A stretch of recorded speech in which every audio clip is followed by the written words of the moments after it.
before we go any further, I just want to make you aware that in this video, specifically the letter that we'll be reading from Park Sang-gun, contains a very explicit depiction of child sexual abuse, and includes a CG that, while is not explicit, it's just enough to be unnerving and, to be honest, downright horrifying. So I'm going to use this little warning to include timestamps for the letter in question when we get there, and the endings that to that letter that we'll be reading, because the CG does recur in one of the endings that we will be reading. And just be forewarned.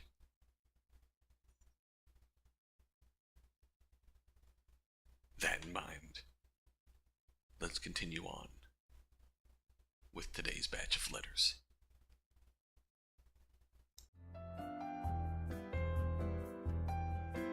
Anything becomes easy if you're willing and devoted. Welcome back to Will. A wonderful world. Maybe we continue from our autosave data. So yeah, we just finished a trip to the art show. And yeah, we got a Jimmy letter. We've got these two. We've got Spotty and Alicia. Well, we're gonna start with Alicia and hope that she's doing okay. I picked a random bottle from hundreds of bottles of fine wine in the underground wine cellar and put it on the luxurious short table in front of the old man. He nodded with approval and popped the cork. The bright red liquid was poured into an exquisite-looking wine glass. It was swirling and glistening like flowing ruby. Drink it. Drink it. Drink it. I was standing next to him. Sweat was pouring out of my forehead. As soon as he drank the wine that had just been flavored by me, it would unquestionably become a murder. I would no longer be a good Catholic. But I had no other choice. I would not let myself be tortured to death in this damned place.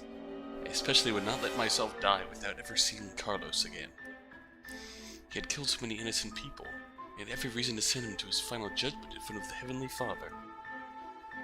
Money Ja's lips had already touched the glass when the housekeeper knocked on the door and informed him that there was a visitor. A man with only one arm was sitting on the sofa in the living room. A couple of tall, muscular bodyguards were standing behind him, ready for instructions from their boss. I had never seen Money Ja act more like a spineless, ass-kissing weasel before. Wow! He had the most cowardly smile on his face. He seemed determined to lower himself as much as possible in front of the one-armed man. Oh. The man yawned and grabbed the bottle of flavored wine on the table. Was he going to drink it? No! He couldn't drink that! He stepped forward. He grabbed the bottle, emptied it with a smile on his face, and forced everything gurgling down. God damn! It was already too late. The wine and cyanide mixture went down his throat and into his stomach. He suddenly stood up, with his hand grabbing at the sofa. Then he stumbled and fell. His whole body was twitching on the floor. His hand was now grabbing at his own throat. His mouth was wide open, but he couldn't breathe. The rest of the wine spilled out of the dropped bottle, turning the white velvet carpet a bright red color. The bodyguards were all panicking. Boss Ray! Boss Ray! Mr. Tough! Boss Ray is... What are you waiting for? Call an ambulance! No ambulance could be faster than cyanide, though. Almost immediately, the one-armed man died. Money Ja had been standing on the sofa as if he'd been paralyzed. He kept staring at the body with an incredulous look on his face. He didn't move nor say a word until the bodyguards pointed their guns at his head. It's her! That bitch that! She dies at the mine! Oh boy. They wouldn't let anyone get away at this point. They stuffed Money-Jean into the trunk of a car. Oh, a proper greeting would be waiting for us. Alicia. Wow! Wow! The hits just keep on coming. The hits just keep on coming. My late daddy used to lecture me, saying that it was dangerous for us to have a predictable daily routine, as the humans might be able to track our activities. Despite that, I had developed a habit of visiting the fresh seafood store at the corner of the street every day at noon. Oh, did your daddy die since the last... Is that your actual daddy, or the, adopted stray daddy? Today, as usual, I was tank shopping the tanks in the lobby, pondering the most important question to me. What was for lunch? The fish in the left tank were all too big. The fish in the tank next to my feet looked delicious. There was only 6 of them left, and it would be obvious if I stole one. I decided that I would go with the tank on the top right corner. No one would notice if one fish was missing, as there were so many in it. They had fewer bones, too. Most importantly, they were really fresh. I hunched my back and was about to jump up, and my ears picked up a tiny noise behind me. The owner had just come out into the lobby from the back. I quickly hid behind a tank and watched as he opened the roller door, washed the ground in front of the entrance, and sat down to wait for the first order of the day. The owner had blonde hair and blue eyes, which is not common in this city. The other humans called him Alex. I sneaked up to the door and meowed softly, pretending that I had just arrived. Is that the same Alex that we saw before? Following the principle of not trusting humans, I would never intentionally expose my tracks to humans.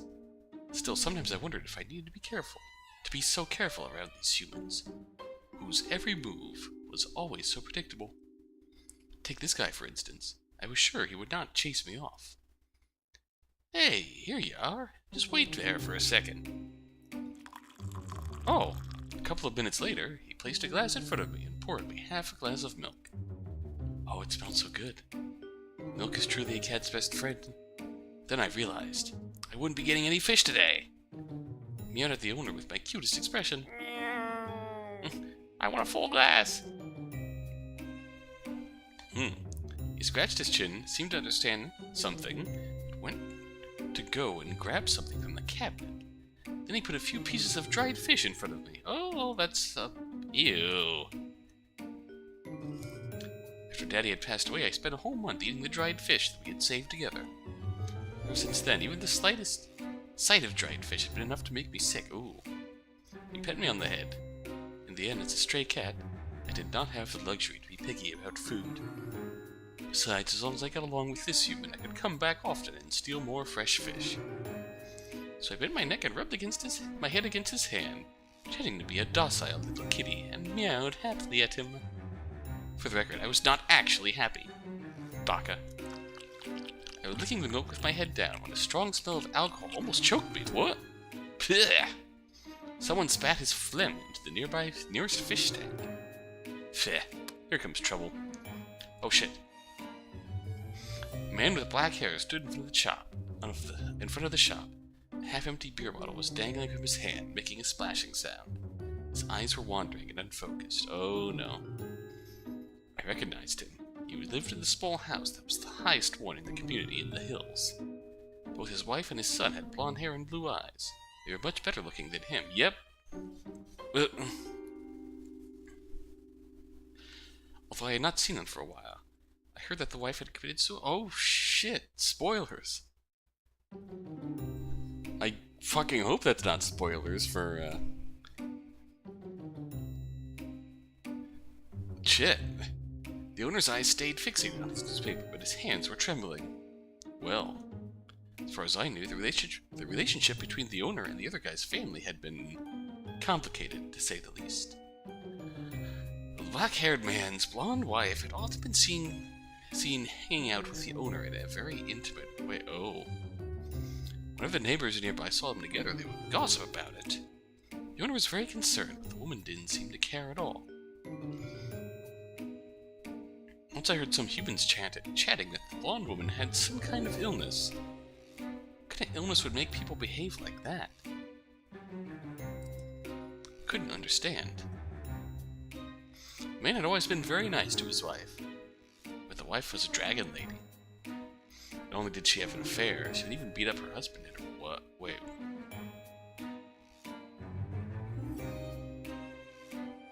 What? Once I even heard her calling her own son a bastard. Where are you getting your information from, Spotty? He looks so much like her. How could he not be her own son? Well, it was terrible. Spotty? As the days went by, the man began to lose his spirit too, and he wouldn't go anywhere without alcohol. I fucking hope that both cases aren't true, otherwise the poor kid.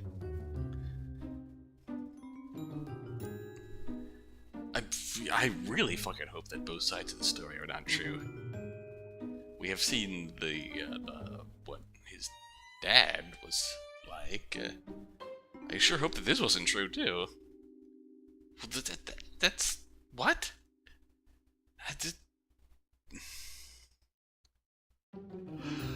I'm really confused right now. But the one who had suffered the most must be the little boy. Yes, that is true. He was so pretty and looked nothing like the other kids, so no other children would play with him. Sometimes I would run into the boy. If I had nothing else to do, I'd play with him for a little while. If he happened to have some change on him, he would even buy me some milk. Oh, sweet. Compared to his parents, the kid was almost like an angel with catnip. Anyway, he was not a normal family. The man stared at the owner for a while. His mouth squeezed out a psst. Then his eyes turned to me. He crouched down. He knocked over the glass. What? All of the milk spilled out. Some even got on my paws.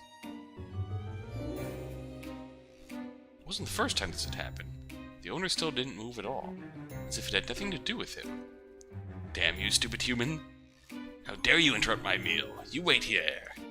I stared at the stone-faced man, waving my fist. Damn you! Drunk bastard! I swear I'm going to stuff dead rats into your bed tonight. Hell yeah! Spotty. Okay.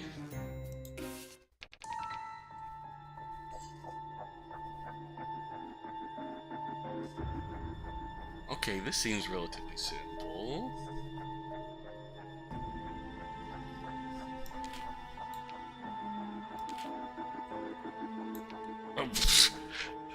Sure, let's see what happens. He's going to drink my milk. One-armed man accidentally knocked over the glass. The wine spilled out, turning the white velvet carpet to a bright red color. The old man was scared clueless, and he gave me a glance. Get over here and clean everything for Boss Ray. And up before the man and wiped his black leather shoes clean. Picked up the glass and brought it back into the kitchen. When I returned to the room, the one-armed man had already left, and so had the bottle of wine. I overheard the housekeeper saying that the old man had thrown the bottle away because he felt it was jinxed. I had mixed all of the poison into that bottle, though what was I supposed to do without it? Well, shit. He looked at me. I looked right back at him. We stared at each other with our different-sized eyes. Of course, I had the bigger eyes. Meow. In a moment like this, I had to overpower him with my fearlessness. Stare down. However, I quietly moved the milk glass behind me a little. After the standoff had lasted for a while, he stood back up, defeated. He turned away and walked into the nearby lottery place. Look, I won! Stupid human. Alright. Oh god, that's a lot of endings. Oh god, that's a lot of endings in both cases. Well, no one died in Alicia's scenario. Which in her case is probably a bad thing. Oh. Oh shit. Oh, that is the S scenario. Okay. But to be honest, when I put this in here, I was half expecting one or both parties here to take the glass of milk and fucking chug it. Oh, maybe this will do that.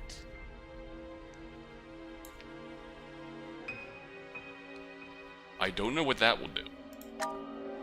We're gonna find out.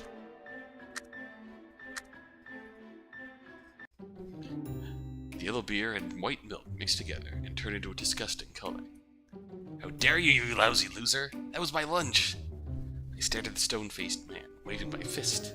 You just wait. I swear I'm going to stuff dead rats into your bed tonight. That stone-faced man, however, seemed to have ignored all my threats. He stood back up, happily, turned away, and walked to the nearby lottery place. Meow? Wait. This new milk cocktail seemed to have an extraordinary scent. No, Spotty! Stay away from alcohol! I, being the bravest soul in this whole universe, drank the milk that looked like it was going to give me diarrhea. As a result, I did get diarrhea in the evening. Well, how prophetic. What was worse, it smelled absolutely horrible. Damn you, human! Wow. Oh.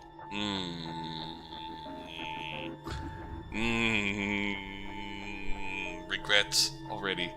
I kept swallowing the flavored wine down my own throat. I would rather drink the poisonous wine myself than have some innocent bystander die because of me. I'm sure Boss Ray is not that innocent. The bottle smashed to pieces on the floor as a strange sensation took over my body. I could not breathe. My mouth was wide open. I grabbed at my throat with both my hands and fell to the floor. My whole body was twitching. I gradually lost consciousness. I heard a couple of gunshots. Ooh! The old man fell in front of my face. His eyes were wide open and full of shock. Blood was oozing out of his forehead, turning the white velvet carpet to a bright red color. Ooh!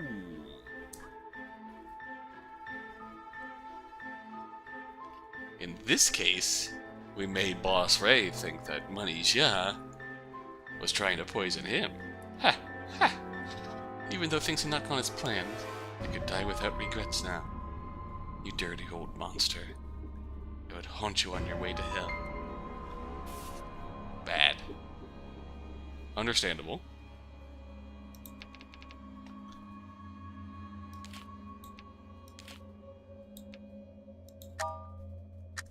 Let's just flip the script this time.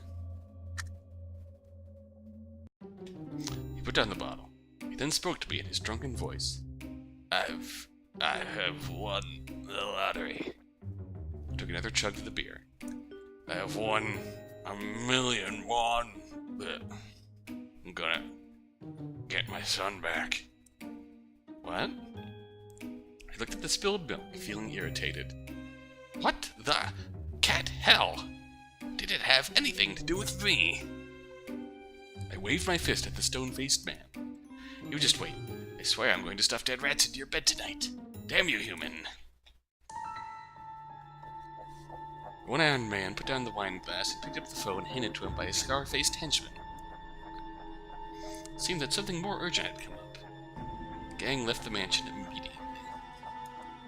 As soon as he had sent them away, the old man changed into his normal self and smashed the remaining bottle of wine on the table. Damn you, Raylene! How dare you belittle me like this? One day I'll pay for it. The wine was turning the white velvet carpet to a bright red color. I had mixed all of the poison in that bottle. What was I supposed to do without it? Well, bad.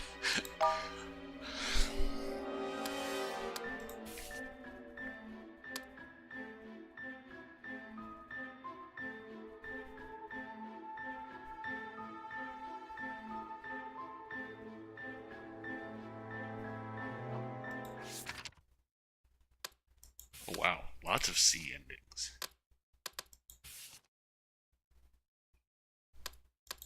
Okay, bad end, bad end.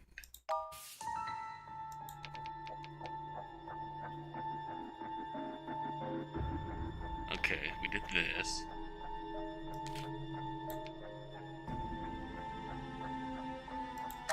Oh, okay, this will give us another set of endings.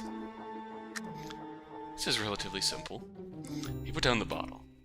He then spoke to me in his drunken voice. I've won the lottery. Took another chug of the beer. I've won 1,000,000 won. I'm gonna get my son back. Sure, you won 1,000,000 won. But the cat hell didn't have anything to do with me. I lowered my head and continued with my milk, ignoring the boring human. Okay. The exquisite-looking glass was smashed into pieces near my feet. The bodyguards of the one-armed man immediately raised their guns in case I tried to do something to their boss. The one-armed man himself was sitting calmly on the sofa as if he was just waiting for a show. The old man looked at the one-armed man nervously, and looked back at me. He was still confused. Even though it hadn't gone as planned, I couldn't give up now. Go to hell, you dirty old monster. Oh. I bent down and picked up the largest piece of glass. Oh! My right hand was somehow blown into pieces right before my very eyes. And I felt more bullets hitting me in the chest. Ah! Shoulders. Stomach. Feel the white velvet carpet touching my face. It felt so soft. Slowly it had turned into a bright red. Oh. Oh. Oh. There's still one ending worse. How?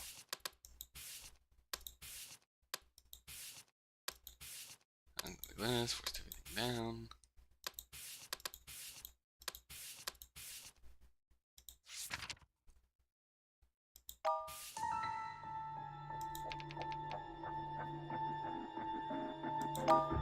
Okay, what? Grabbed the wine bottle, forced it down. Pushed everything down, dunked over the glass. Was anything here just forcing down? Okay, that's the do nothing ending.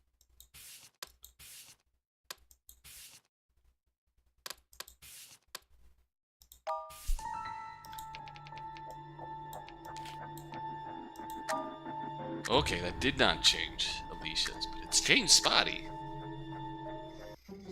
They poured the yellow beer onto my head. Oh, that's not nice. Meow! How dare you, you puny human! Let me give you a taste of my power! I jumped onto his shoulder and pulled out my ultimate skill, used by the one and only Spotty. The Fist of the Unbreakable Caddy Spotty! After my relentless waves of attack, his face began to look like a cross-cut fish fillet. While the stone-faced man had a bad personality, he wasn't a bad person, yeah? He used to be a road construction worker. We'd go to the lottery place on the street sometimes after work to buy some tickets. An old granny used to live there and run the place. 2 years ago, she suddenly lost her sight, and he had resigned from his job just to help out at the place. They'd been living on the same street for a few years. There was nothing I didn't know, yeah. For the sake of the old granny, I would spare you, yeah. What?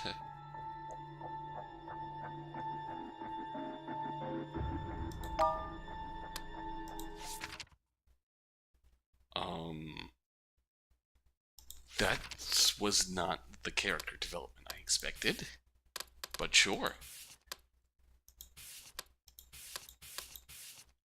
With everything going down.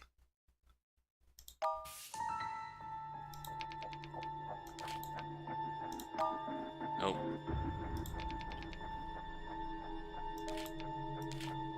We do have a do nothing ending here. That's Spotty's ass. Oh, hello. Knocked over the glass, grabbed it, forced the entire thing down. That flavored wine kept being forced down my throat. Oh. As soon as the one-armed man let go of my neck, a strange sensation took over my butt. Oh. I could not breathe. Oh. My mouth was wide open. I grabbed at my throat with both my hands and fell to the floor.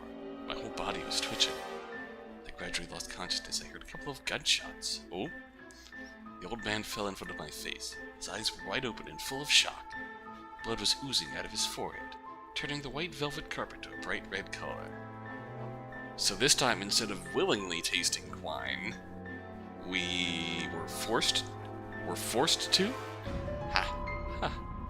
Even though things did not go as planned, I could die without regrets now. You dirty old monster. I would haunt you on your way to hell. Bad.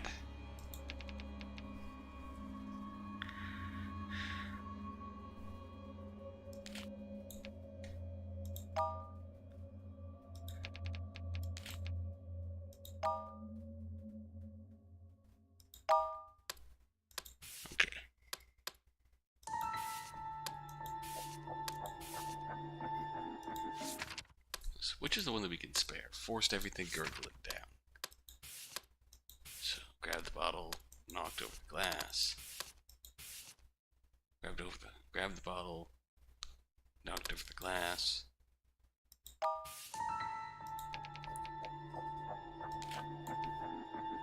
What if we do... Whoa. Do that. There we go. Best end. The exquisite looking glass was smashed into pieces near my feet.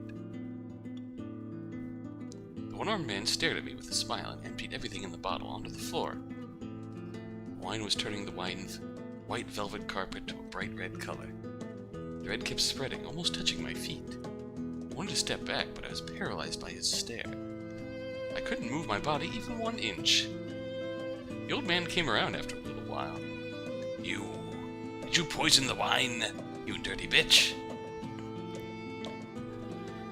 To prove his innocence in front of the one-armed man, he grabbed a fork from the dessert tray and charged toward me in a rage. Oh.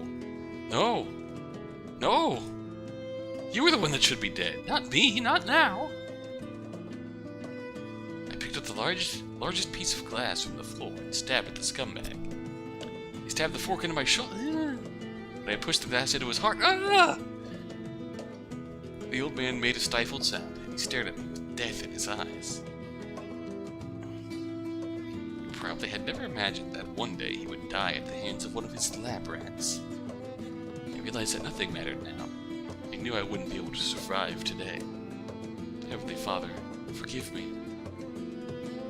Oh! I pulled the fork out of my shoulder and stabbed it toward my own neck. I felt it touching the skin and flesh on my neck. I needed to push a little harder to pierce my skin and force it into my artery. My right hand was trembling. My eyes were watering up. I had to use my left hand to support the other one. You must be alive to enjoy life. There's no need to die in a hurry. The fork was gone from my hand. That one-armed man flung his coat over my shoulder, still smiling. Then he held my freezing, trembling hands in his one big palm. I could not remember the last time I had felt such warmth. I broke down sobbing uncontrollably. Ah! Ah!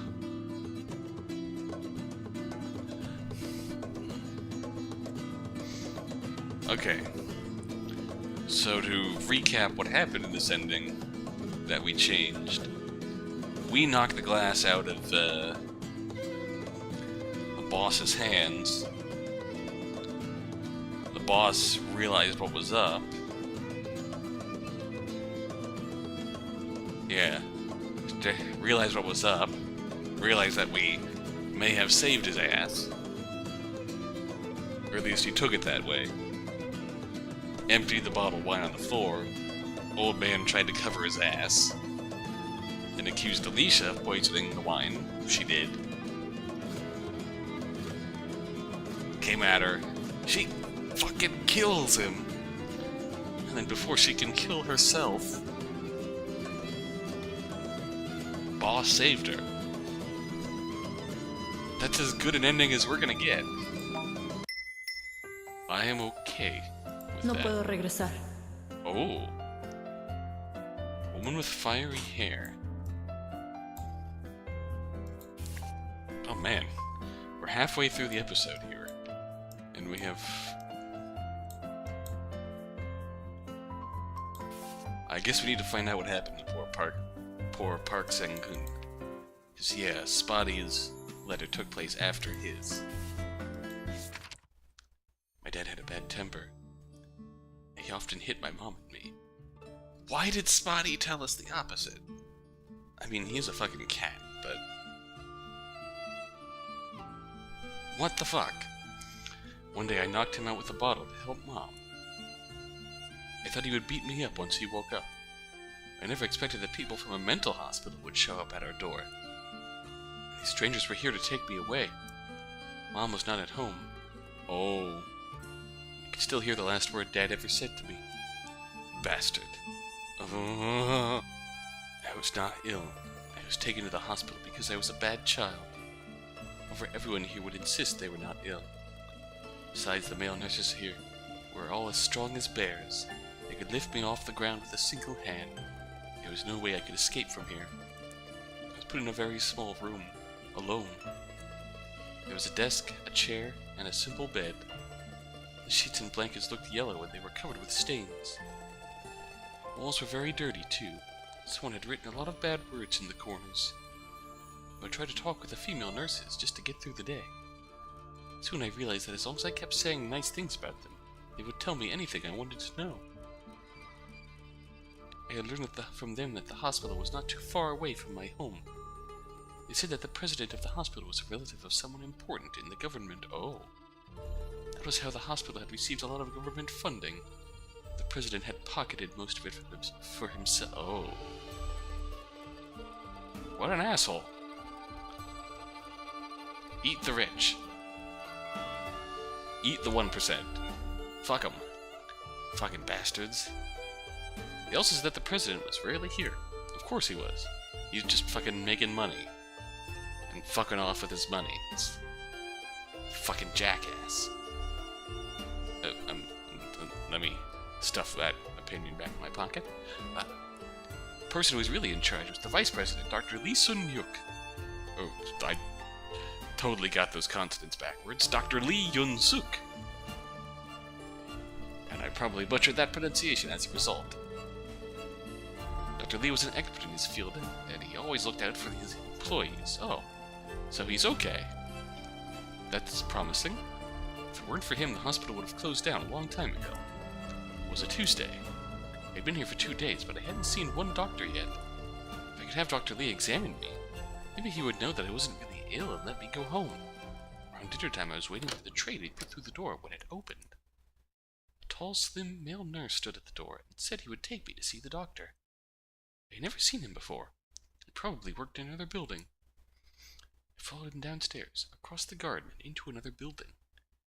I walked up to the 5th floor and stopped at the door of an office. The name tag on the door said Lee Yun-suk. I sat nervously on the medical stool. It was very dark inside and no lights were turned on. I could smell a faint scent in the room. There was only the two of us in the room. He asked for a few simple questions first. To prove I was a good child, I answered all of the questions honestly. I also told him that Dad would beat Mom and me, why I thought I had been brought here. It's because Dad thought I was a bastard, a bad child. What? You are here because you have a condition called selective cognitive impairment. What? Dr. Lee took off his white coat and laid it on the back of his chair. Selective cognitive impairment? I never heard of it. I could barely say it. In other words, you have a tendency to fantasize about events. For instance, you said your father had choked your mother with a rope, but that never happened. I'm sorry, what? That's not true. Dad must have lied to you. He beat me. He even poured boiling water on me. I can show you. I took off my shirt and turned my back toward him. I showed him the burn scars that went from my neck all the way to my back. Holy shit. That was what Dad had given me when he doused me with boiling water. Oh my god. Dr. Lee raised his hand and touched the scars with his fingertips. His hand was so cold that I took a deep breath.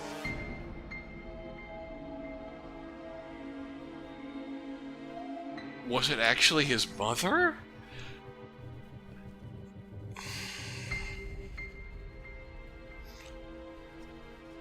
What? It wasn't your father who did this to you. Your symptoms are quite severe. If we don't do something about it, it might very likely turn into schizophrenia.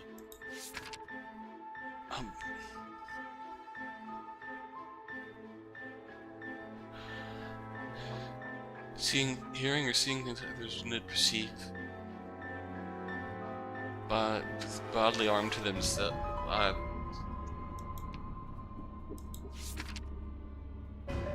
Selective cognitive impairment, an X-linked hereditary condition.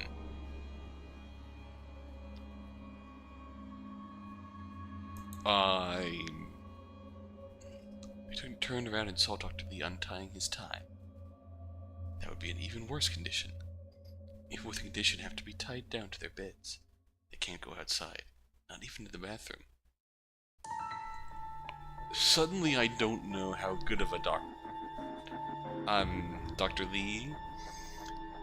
Every day they need to go through electroconvulsive therapy. In most serious cases, we might even perform brain surgery on them. Dr. Lee, I'm thinking the nurses are lying about how good you were. Perhaps I was too frightened. I felt my entire body getting warm and my knees were becoming weak. Dr. Lee held me steady. Don't be afraid, kid. As long as you do everything I tell you, one day you will fully recover.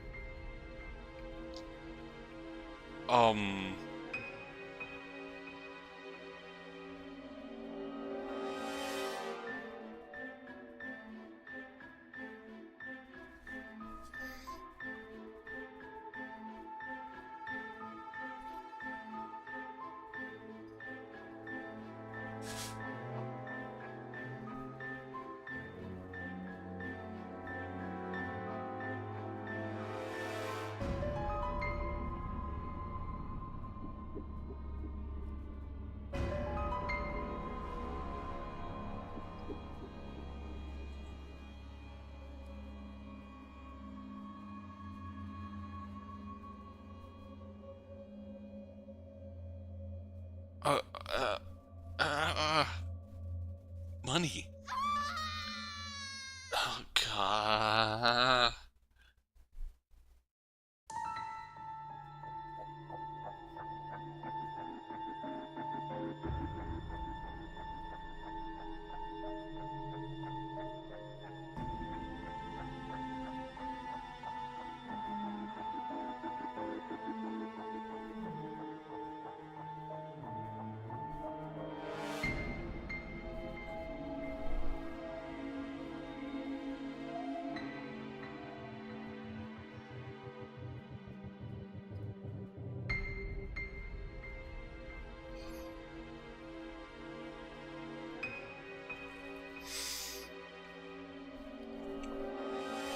Whoa.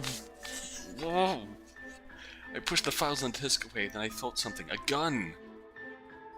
Dr. Lee was sweating heavily and he didn't notice what I was doing. I put my index finger on the trigger and raised the gun, shaking uncontrollably. I turned to my right and pulled the trigger. We were suddenly shattered into pieces and scattered all over the floor. Dr. Lee was extremely shocked. I twisted the gun out of my hand and threw it onto the medical stool. The tall, slim nurse opened the door and peeked inside. Oh boy. Then when he saw Dr. Lee, shaking his head, he stepped out again and closed the door. Oh, fucking hell! It was just the two of us. It was still just the two of us. Nothing had changed. Even though I had smashed the mirror, and its reflected horrors to smithereens, nothing had changed. I saw numerous blue eyes in the broken pieces of the mirror. All those eyes belonged to me. I was in the mirror. Now, who was the person that was outside of the mirror? Couldn't seem to recognize him. This yellow-haired and powerless child. Who was he? Parkson.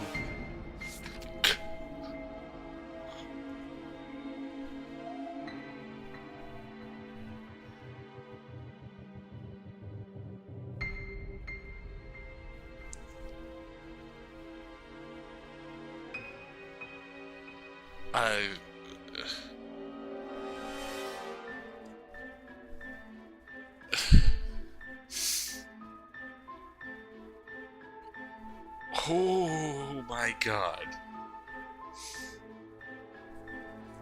Oh my fucking god.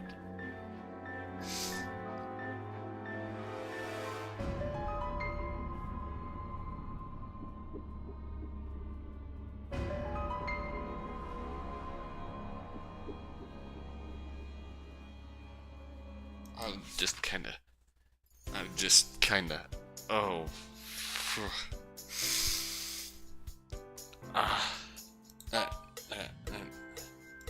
I'm this,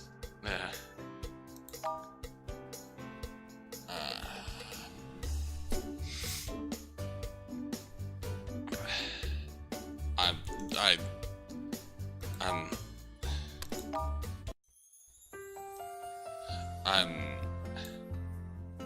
god.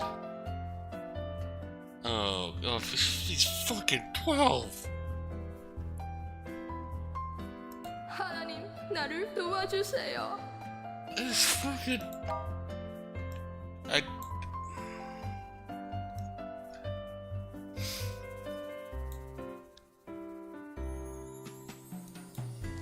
I can't deal with you right now. I'm just... I can already see how these letters connect, but I can't deal with this right now. Okay. I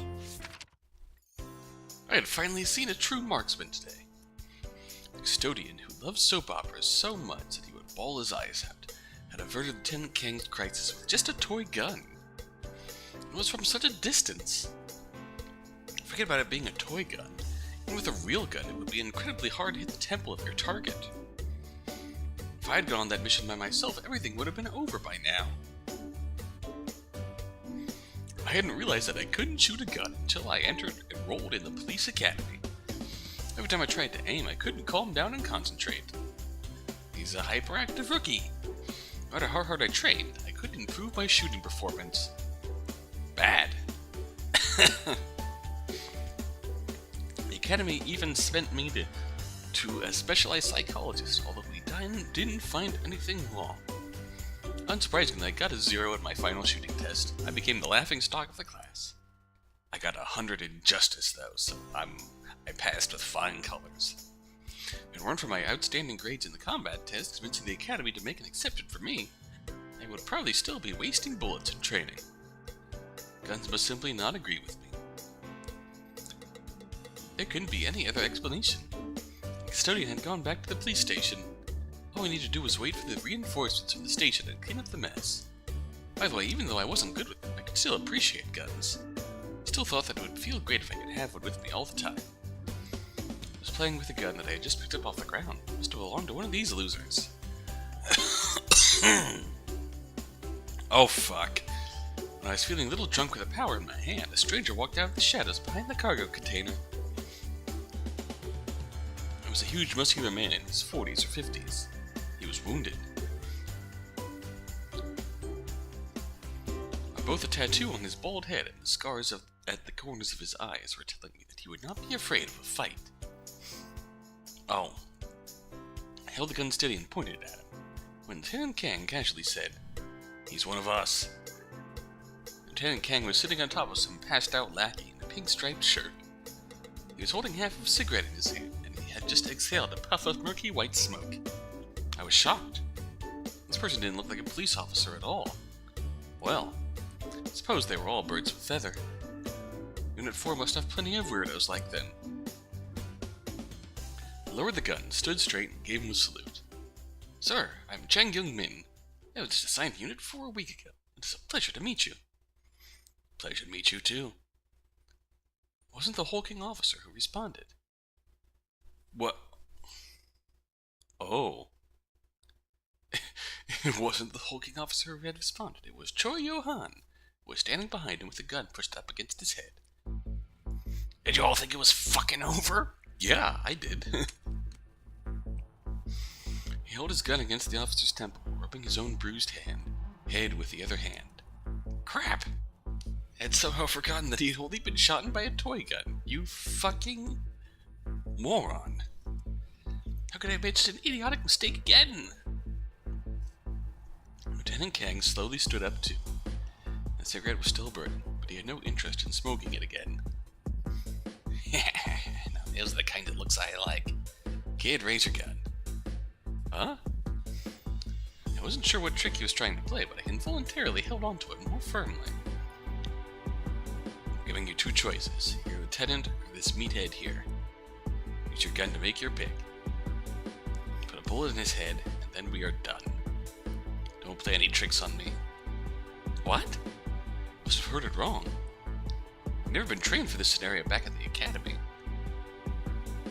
I am not confident I can hit any of them.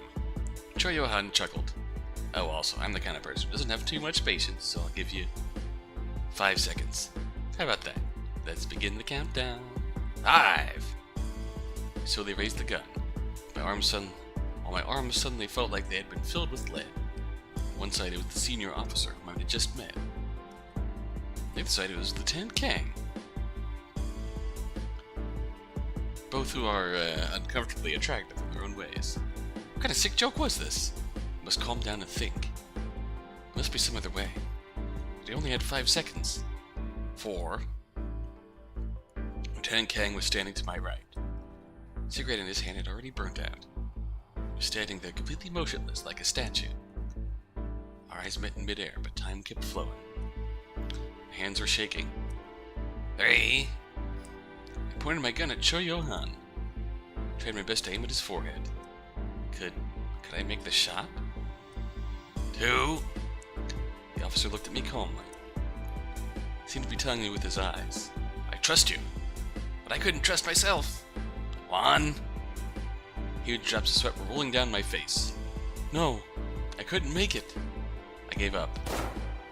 The officer's head exploded right in front of my eyes. And the gun barrel turned to me with the silver smoke still creeping out of it. A sliver of smoke still creeping out of it. Choi pulled the trigger. The bullet hit me and knocked me over. Kang Becca, how does it feel watching your men die in front of you, huh? I felt my eyelids getting heavier and heavier. I couldn't see the expression on Lieutenant Kang's face. The voice of Choi mocking and taunting the lieutenant was getting further and further away, too. A few weeks later, I woke up in the Busan Memorial Hospital. Tubes were coming out of every part of my body. The EKG machine is beeping steadily next to the bed. Captain Gong told me when he visited me that I was the only survivor from the warehouse. Jesus! How could this have happened? Someone please tell me this was all just a dream. Please, Buddha, they were all good people. Please. Please help them. Chang Gung-min. Well, that took a rather serious turn. Okay. It looks like...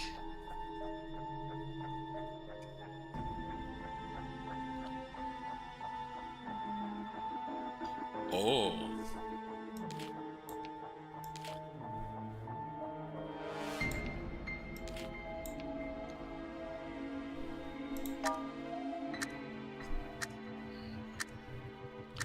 Let's get the cathartic outcome. 3. Pointing the gun at Lieutenant Kang. Was there really no other way? 2. Lieutenant Kang saw me pointing the gun at him. He didn't look like he blamed me. He seemed to be telling me with his eyes, I trust you. I couldn't trust myself. 1. Huge drops of sweat were whirling down my face. No, I couldn't make it. I gave up. Oh, exploded. The gun barrel turned to me. Troy pulled the trigger, knocked me over. How does it feel watching your men die? Heavier and heavier. The voice of Troy mocking and taunting the tent was getting further and further away, too. An enormous noise, louder than anything I had ever heard, exploded from the gun. My entire arm felt numb after the shock, but I was still holding it in my hand. Then I felt something warm and red dripping on my chest. Dr. Lee was still smiling, but there was a hole in the middle of his forehead. I pushed him away and sat back up. He fell on the floor with his face up. He still had a heart. Oh, God. All of a sudden, there seemed to be a lot of people hanging out in the hallway outside. You'd hear footsteps, conversations, even screams. Shut up. I came down from the desk and walked to the mirror with my ears covered. My body still looked pale in the moonlight, but now there were some red stripes on it. It reminded me of the warriors that I had seen in the movies. In Russia, did people paint themselves with red stripes too?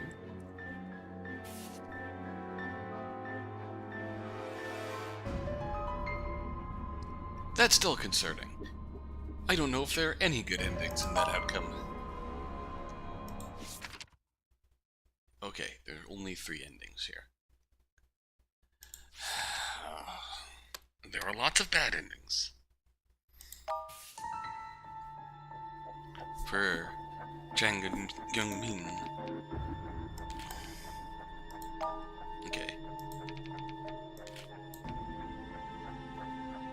Okay, that's how we started.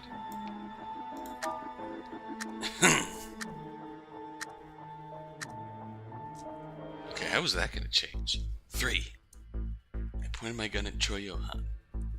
Tried my best to aim at his forehead. Could I make the shot?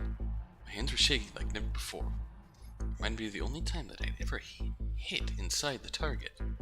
It was a very windy day and I was wearing nothing but a tank top, so I had been trembling because of the cold. Now that I was shaking so much, maybe there'd be another miracle? 2. The officer looked at me calmly. He seemed to be telling me with his eyes, I trust you, but I couldn't trust myself. 1. Huge drops of sweat were rolling down my face when I pulled the trigger. The bullet flew out of the barrel and just grazed Choi's hair. It might have been the closest shot that I had ever made. Unfortunately, it was completely useless right now. The officer's head exploded right in front of my eyes. Then Choi's gun barrel turned to me, with a sliver of smoke still creeping out of it. Hey, I was aiming for him! Choi pulled the trigger. Bullet hit me, knocked me over. Again,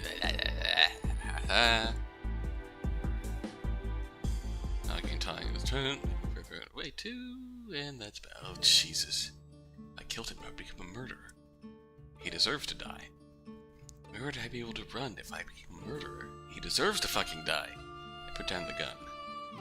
Tears of shame and pain streamed down my face. I decided that I would survive this. And I swore to myself that I would find another chance. I swore. I didn't turn my head. I didn't close my eyes.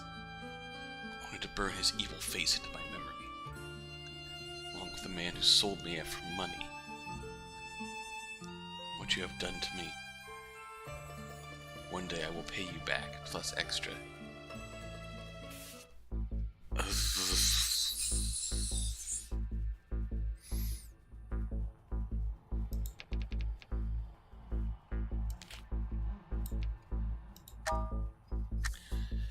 Okay, that picture is fucking uncomfortable. 3. When the gun Lieutenant Kang. Choi Johan was not easy to fool. I had to choose Lieutenant in order to save the officer. As long as I didn't hit any critical spots, the Lieutenant would be okay. I'd also stall for a little bit longer. Well, then the Lieutenant's alter might come out and fuck us all up. My hands were shaking like never before. It reminded me of the only time that I ever hit the inside of the target. It was a very windy day and I was wearing nothing but a tank top, so I had been trembling because of the cold. Now that I was shaking so hard, maybe there would be another miracle? 2. Lieutenant Kang saw me putting the gun at him. He didn't look like he blamed me. I could see that he understood that it was my plan to stall. He didn't know that I was an extremely lousy shot. 1. Huge drops of sweat rolling down my face when I pulled the trigger. The bullet flew out of the barrel and hit Lieutenant Kang in his left arm. I made it. I actually made the shot. Holy shit. However, Choi Johan was obviously not satisfied with the result. Kid, are you really such a terrible shot? Or are you just trying to fool me? I guess I'll have to teach you a lesson. Moved his gun away from the officer's temple and pointed it at his back. Bang! Oh fuck. A red hole appeared in his stomach. The officer's face turned pale. But he didn't wince even a little, trying not to worry us. What a man he was! Oh well, I'm also a pretty nice guy. How about I give you another chance? This time aim at the head. See right here. He poked his gun at the officer's temple while laughing like a maniac. My anger was boiling inside of me. I couldn't listen to any more bullshit coming out of from the butter face of the bastard. But what could I do? I wonder how fast I could possibly move. I couldn't be faster than a bullet. I shadow leapt past him from behind while I was still trying to think.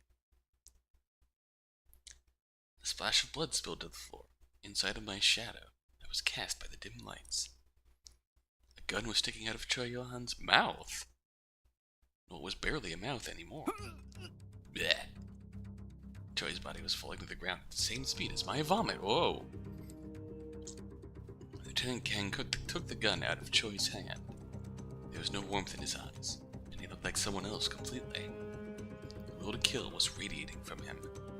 The will to kill every single living thing in sight, even those that had already been incapacitated. A minute later, Those who had passed out in the warehouse would never wake up again. The officer was lying next to Choi Yo-han's body, still bleeding.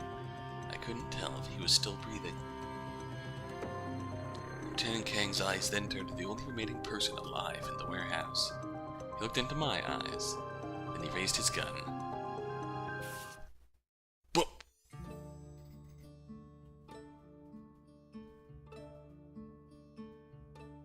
Oh. I was not expecting that to be the S-rank result.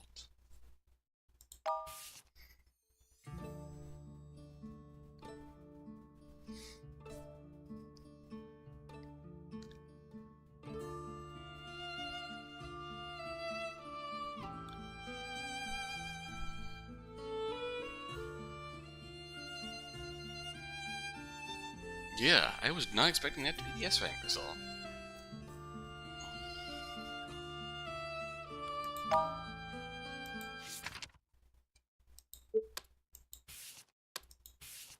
Hands are shaking, pull the trigger.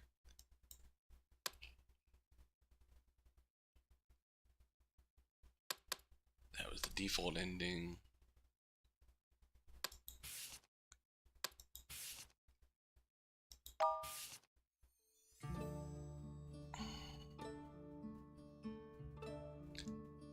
I'm gonna leave well enough alone.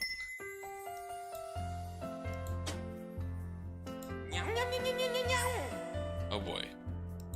만약 돌아갈 수만 있다면.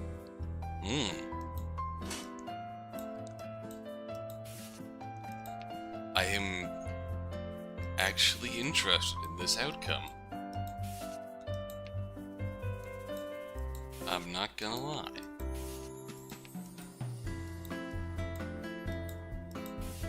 Is this letter linked? No.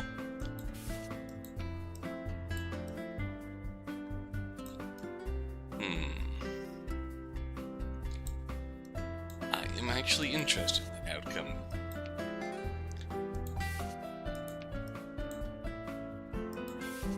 I might lead off next video with them.